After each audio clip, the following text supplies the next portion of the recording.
Rakshasa is a BMM mini dive coaster located at Six Flags Great America. So let's get right into this review. Starting off with the 96-degree first drop, this drop feels about the same as pretty much any other dive coaster. And same with the Edelman, so nothing too crazy, but the drop is pretty good overall. And then you go into a dive loop, which is decent. It's not my favorite element on the ride, but it's definitely the best dive loop on a dive coaster. Then you go into a roll. This roll is pretty good. I quite like it. Not my favorite roll, but it's still decent. Then we go into two back-to-back rolls, which are really good. It gets you pretty dizzy if you're unprepared. And then you go into a helix, which is actually not bad. You go through it pretty quickly. And then you hit the final brake run, ending the ride.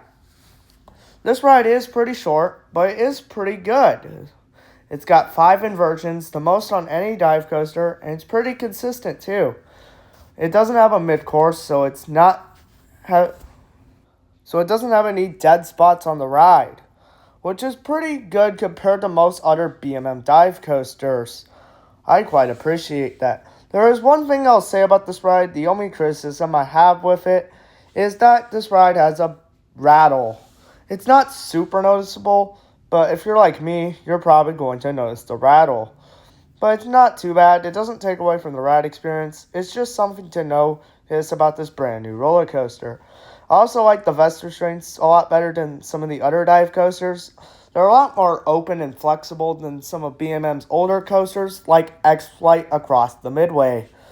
So this ride is pretty good.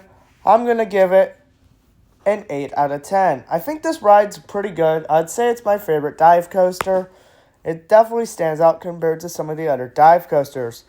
That'll be all for today, so please be sure to like, share, and subscribe, and I'll see you all next time.